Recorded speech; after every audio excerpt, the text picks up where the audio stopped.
네, 사랑하는 성도 여러분, 또 이렇게 거룩한 주일 여러분을 뵙게 되어서 너무도 반갑고 기쁘고 행복합니다.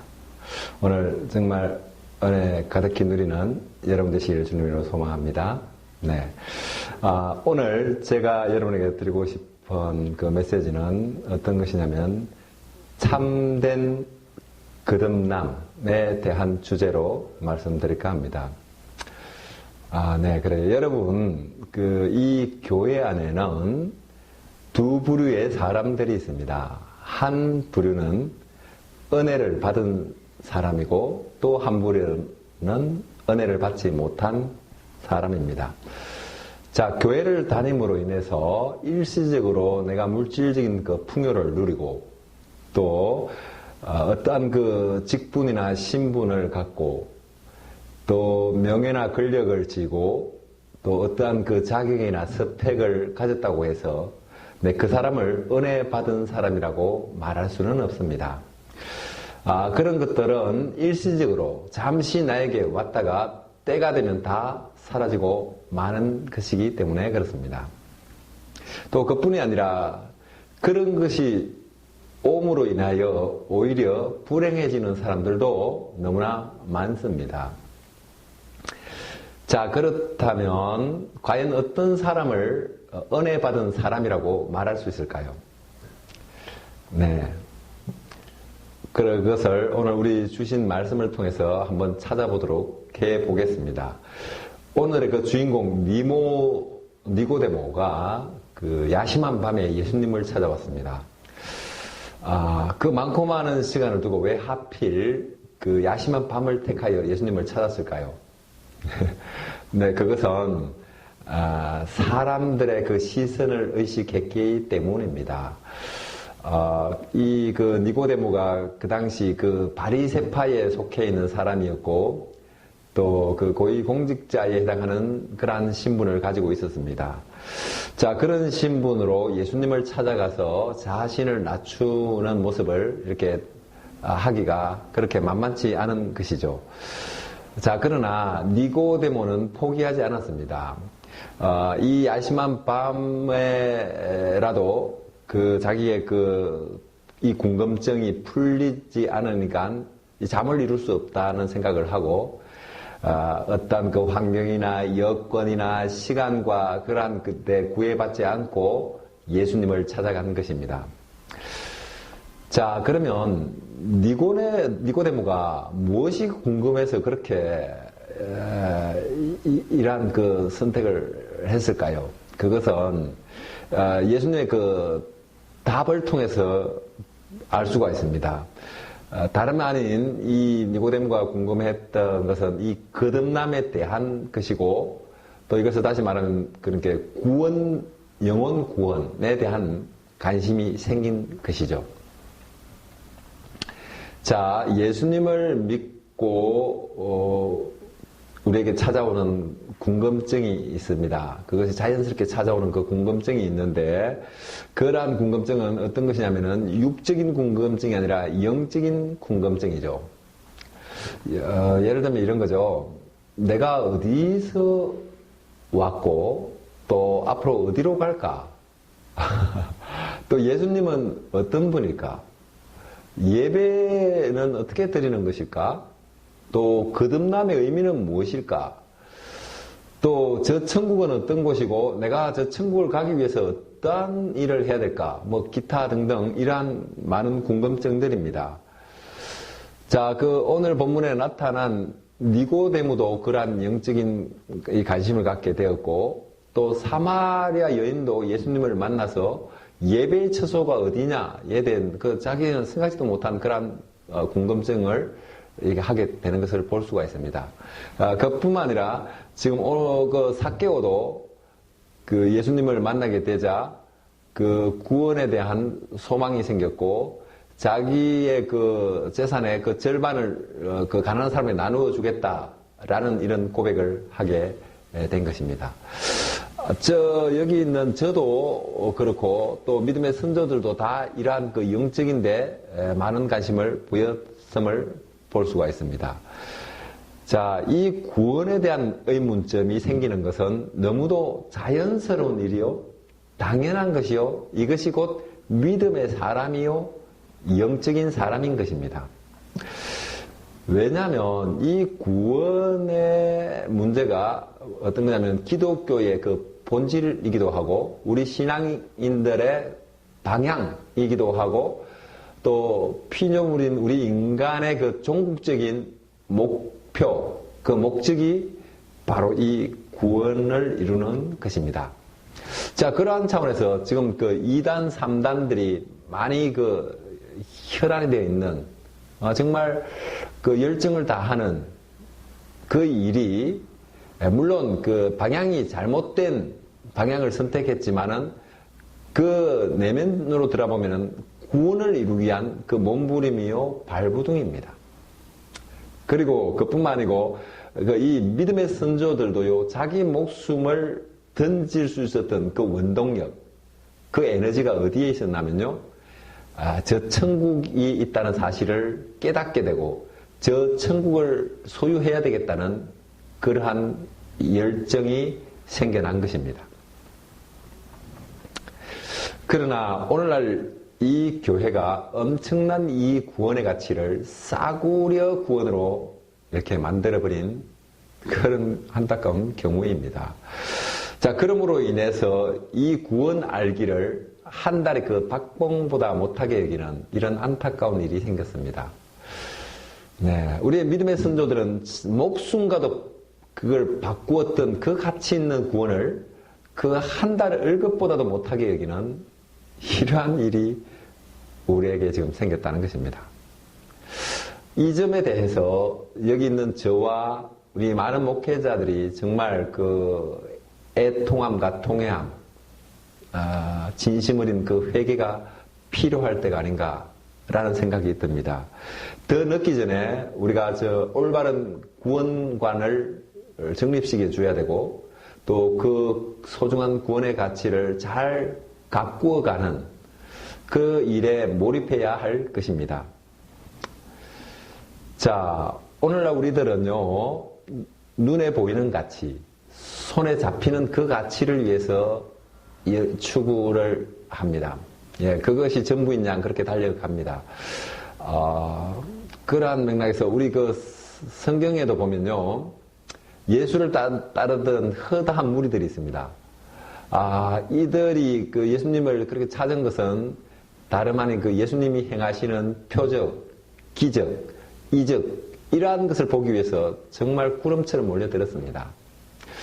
그래서 홍해를 가르고 또 오병이어의 기적을 일으키고 또 무리를 긋고 풍랑을 잠잠하게 하고 또 그 뭡니까 사람을 고치고 치유하고 귀신을 내쫓고 또 죽은 사람을 살리는 이러한 일을 보기 위해서 인산인해를 이루었다는 것입니다. 여러분, so what? 그래서 어찌 되었다는 것입니까? 그 많은 기적과 표적들과 나와 어떤 개연성이 있으며 어떤 연관성이 있는 것입니까? 네, 그러한 기적들은 잠시 어메이징, 네, 나를 깜짝 놀라게 하는 그러한 정도에 불과합니다. 그러므로 예수님은 니고데모를 향하여 또 주를 믿는 우리들을 향하여 말씀하십니다. 요한복음 3장 3절에 뭐라고 말씀하시냐면요, 진실로 진실로 내가 너희에게 이르노니 사람이 거듭나지 아니하면은 하느님 나라를 볼 수 없느니라. 네, 이렇게 우리에게 가르쳐 주십니다. 우리들의 많은 영적인 그 궁금함에 대해서 거듭나야 하나님 나라를 볼 수 있다라는 말로 요약해 주십니다.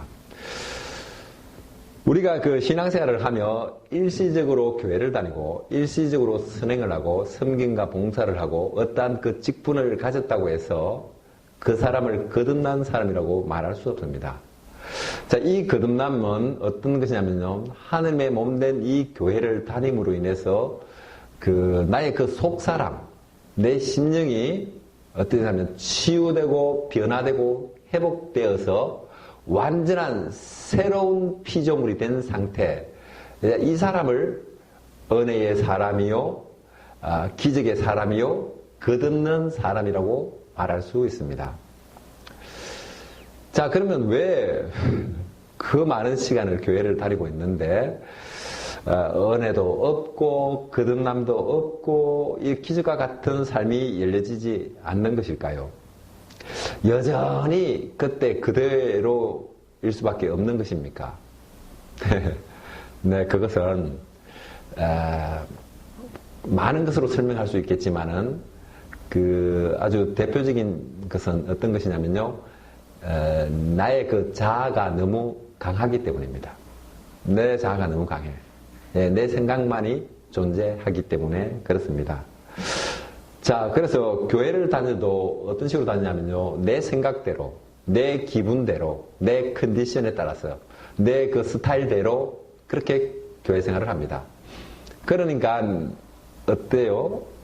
이러한 패턴 속에서 나에게 뭐 은혜나 기적이나 아주 이 완전 그 새로운 그러한 그 삶을 이렇게 살아갈 수 없는 그런 룰 안에 갇혀 있는 것입니다.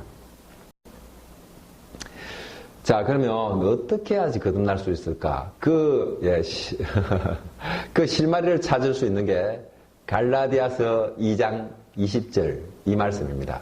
이 말씀을 여러분 2번, 3번 이렇게 새겨보면은 내가 어떻게 해야 될 건가를 알게 될 것입니다. 이런 것이죠. 내가 그리스도와 함께 십자가에 못 박혔나니 그런즉 이제는 내가 사는 것이 아니요 오직 내 안에 그리스도께서 사시는 것이라. 이제 내가 육체 가운데 사는 것은 나를 사랑하사 나를 위하여 자기 목숨을 버리신 하나님 아들을 믿는 믿음 안에 사는 것이라. 아멘. 네, 그렇습니다. 내가 정말 하나님의 은혜를 경험하고 또 거듭난 삶을 살고 기적과 같은 삶이 영위하기 위해서는요, 내가 먼저 죽어야 한다는 것입니다. 네. 그리고 내가 죽는 것으로 끝이냐? 아닙니다. 내가 죽고 난 다음에 누가 살아야 되냐면 예수님이 내 안에 부활하셔야 돼요. 예수님이 내 안에 살아나셔서 예수님의 동행하는 삶을 살 때, 그때가 우리가 정말 천국과 같은 삶을 사는 것입니다. 자, 그래서 이 비밀을 깨달은 사람이 있죠. 누구냐면 사도 바울입니다. 사도 바울은 이렇게 말했어요. 고린도전서 15장 31절에 나는 날마다 죽노라 라는 말을 했습니다. 자, 그러면 사도 바울이 왜 날마다 죽는 선택을 했을까요? 네, 그것은 이런 것입니다. 내가 노력하고 발부둥 치는 삶보다 죽는 것이 훨씬 더 나은 삶을 가져다 준다라는 깨달음을 알았기 때문에 자신을 날마다 쳐서 복종시키는 것입니다. 어디다가요? 하나님 말씀 가운데로. 자, 그뿐만 아니라 아브람이 아브라함 이 함자가 붙은 것은 어떤 것이냐면요, 그냥 이루어진 것이 아니에요.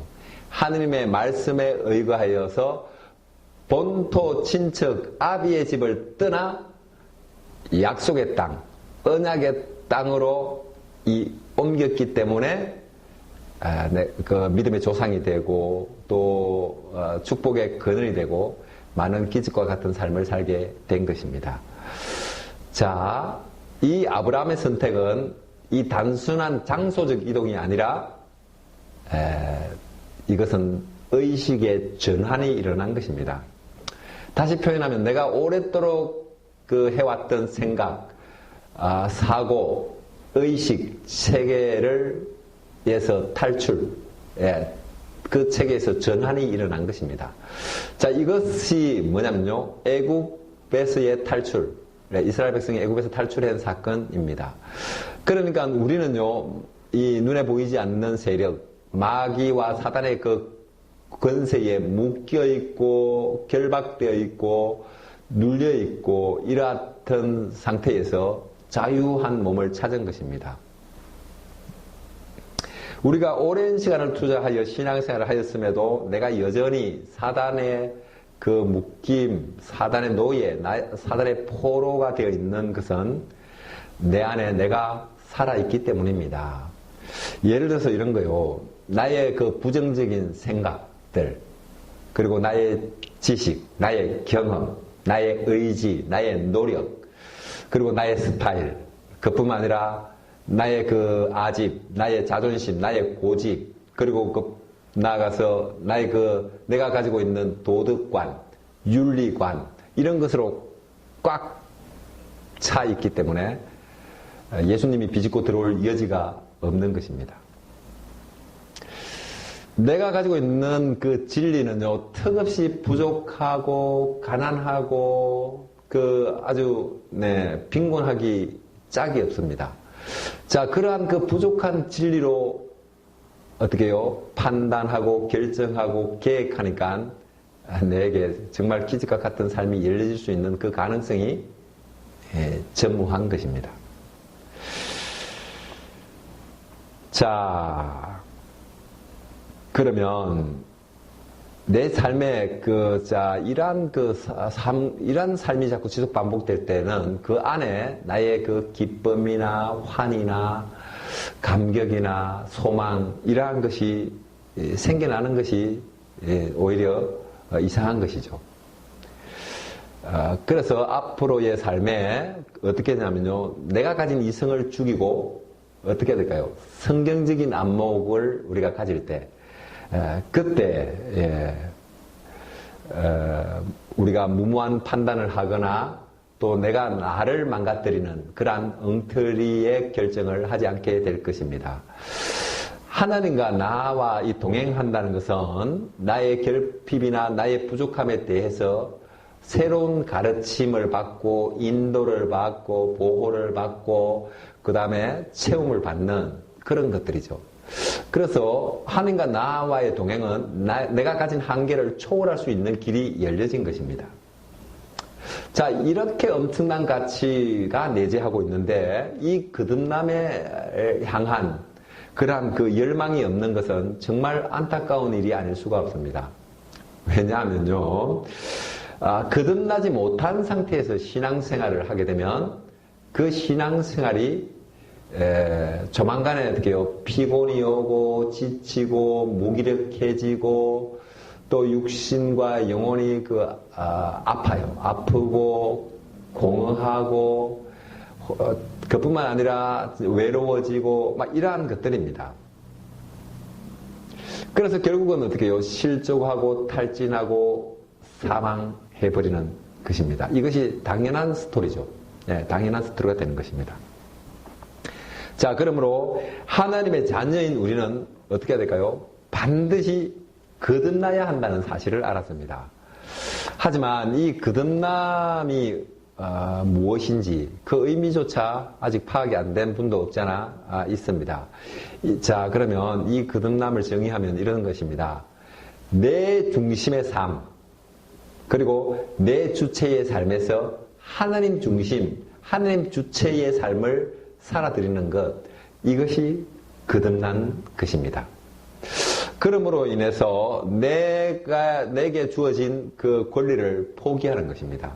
예를 들어서 이런 것들이죠. 즐기고 싶고, 또 쉬고 싶고, 안주하고 싶고, 또 내가 여러 개로 바쁘고 싶고, 가지고 싶고, 높아지고 싶고, 이 많은 그 권리를 내가 이 욕망을 잠재울 때, 내가 이것을 내려놓을 때 이게 오는 것입니다.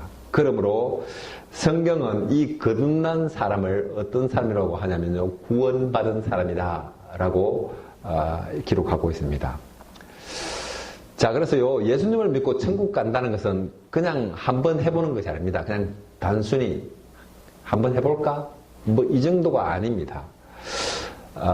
어떤 거냐면요, 다시 표현하면은 천국 가는 일은 아까 말했듯이 우리 신앙생활의 그 방향이요, 또 우리의 그 종국적인 목표요, 우리의 전부인 것입니다.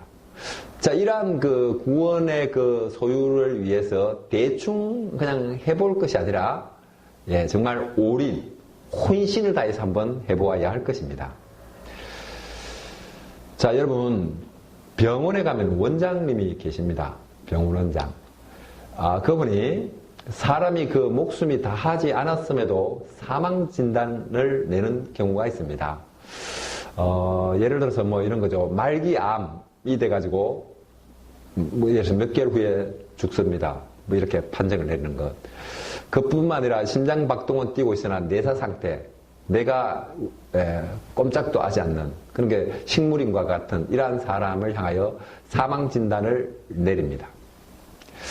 자, 이 영적인 것도 이와 같습니다. 예를 들면 이런 것들이죠.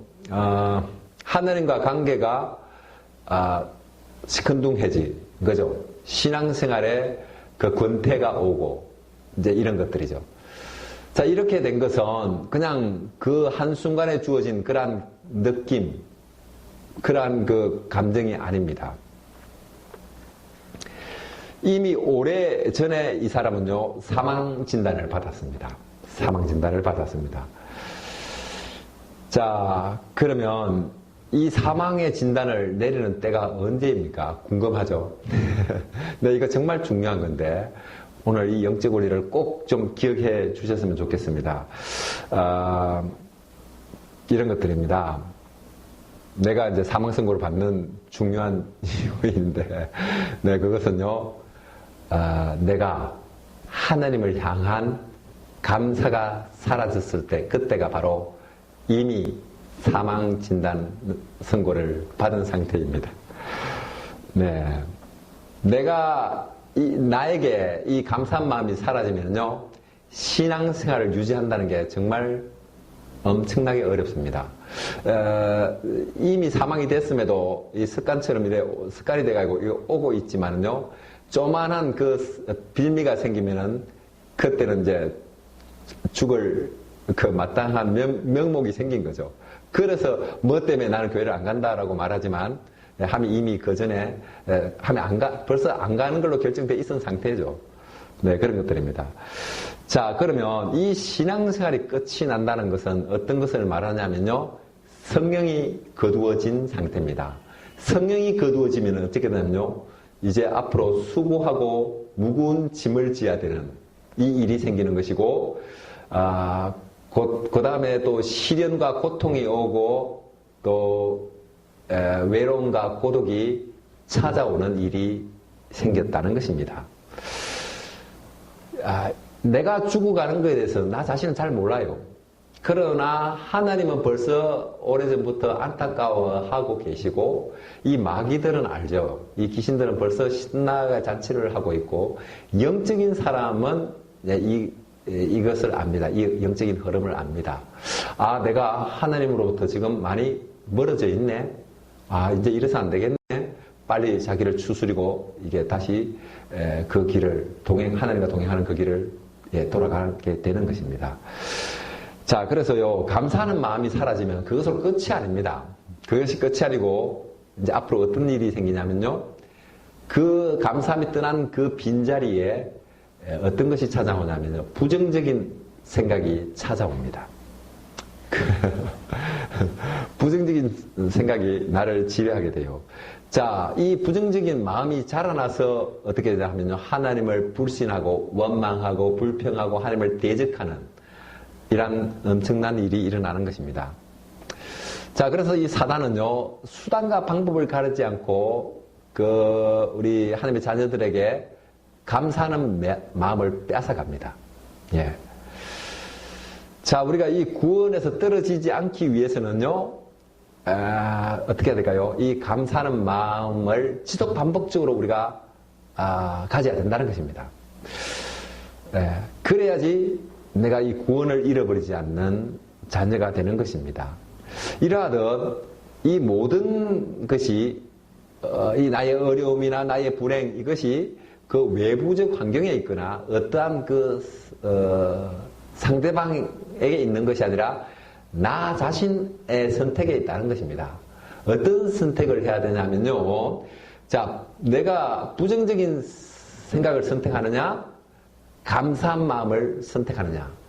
이 결정에 따라서 나의 그 행복함이나 나의 기쁨과 감격이나 이러한 그 천국과 같은 삶이 결정된다는 것입니다. 자, 그래서 이 좀 더 면밀하게, 더 디테일하게 설명드리면 이 거듭남은 내 안에서 악과 선과의 전쟁에서 선이 이긴 상태가 되어 있는 사람, 이 사람이 거듭난 사람입니다. 우리가 이게 자주 큰 일이 벌어집니다. 내한테 큰 일이 안 좋은 일이 생기는데 그것이 작은 싸움을 소홀히 했기 때문에 그것을 경히 여기기 때문에 그러한 그 큰 싸움으로 번져지는데요. 자, 이런 겁니다. 자, 하나님과 나 사이에서 어떤 것을 하면 계산을 해보는 거예요. 그냥 단순하게 간단하게 계산 한번 해보는 겁니다. 자, 이 계산해보는 것으로 인해서 정말 영원히 건너오지 못할 강을 건너는 일이 생기는 것입니다. 사랑의 그 관계에서 계산이 기입되면 이미 그 사랑은 끝이 난 것과 같습니다. 그리고 어떤 것이냐면요, 주님이 나를 향한 그 공급이 더디게 올 때 나한테 그 섭섭한 마음이 생깁니다. 그래서 이 섭섭한 마음을 해결하지 않으니까 이 섭섭함이 자라서 어떻게 되냐면요, 이렇게 되는 거죠. 미움이 오고 정오가 오고 상대를 죽이거나 내가 죽어버리거나 이런 그 사망이 옵니다. 이렇게 되어 있습니다. 패턴이. 그래서 이제 그만 교회 듣기도 싫고 예수님 보기도 싫고 또 그 사람이 미운 게 아닌데 그 사람 보기 싫어지는 겁니다. 완전히 내가 이제 자 그래서 여러분들이 이제 중요한 것은 그 섭섭한 작은 감정을 가지지 마세요. 이 섭섭한 작은 감정은 어디서 오냐면요, 내가 주님을 향하여 마땅히 해야 될 걸 하지 않을 때 나에게 섭섭함이 오게 되어 있습니다. 자꾸 주님을 원망할 게 아니고 나를 한번 생각해 봐야 돼요. 내가 주님이 나에게 섭섭하게 하네. 그러면 내가 주님한테 뭐 섭섭하게 한 거 없나? 이렇게 한번 돌아봐야 한다는 것입니다. 그러므로 예수님은 우리에게 말씀하십니다. 내가 내 것을 내 뜻대로 하는 것이 정당하지 않느냐? 내가 선한데 나를 악하다고 하느냐? 이것입니다. 주님이 우리에게 하고 싶은 말이에요. 주님은 어때요? 선하디 선한 사람입니다. 그분은 그렇죠. 선 자체죠. 그런데 하지만 이 땅에 오신 예수님을 우리는 알아보지도 않고 또 경배하지도 않고 오히려 시기하고 미워하고 어떻게 해요? 정오하고 외면하고 대적하고 죽여버리는 그런 엄청난 일을 저질렀습니다. 그래서 그분이 그것으로 끝이 났나요? 네, 그렇습니까? 네, 그래서 그 다음에 16절에 이런 말이 있습니다. 이처럼 나중된 자가 먼저 되고 먼저 된 사람이 나중되느니라. 네, 이렇게 말씀하십니다. 예수님은 그러한 수모와 수치와 아픔과 고통을 받았지만 인간적인 방법으로 대처하지 않았습니다. 그분은 어떤 식으로 대처했냐면요, 오래 참고 견디고 인내하고 절제하고 이런 것으로 어떻게 했어요? 우리들을 향하여 자신의 사랑을 확증해 주셨습니다. 그러므로 인하여 그분은 왕 중에 왕이 되시고 이름 중에 가장 높임받는 이름이 된 것이죠. 자, 주님이 이 하늘나라를 완성하듯이 우리는 우리의 그 거듭남을 완성하는 것과 같은 맥락에 있습니다. 그것은 여러분도 신앙생활을 이렇게 하면서 헌신과 수고를 하였음에도 불구하고 그것에 대해서 몰라주고 오히려 나를 시기하고 나를 미워하고 나를 또 외면하고 또 나를 모함하고 이렇게 하는 그러한 상황을 맞이하게 될 수가 있습니다. 하지만 여러분이 해야 될 것은 같이 그들에게 이렇게 맞서서 싸워야 될 필요가 없고 어떤 방법이요? 예수님이 하신 거죠. 그냥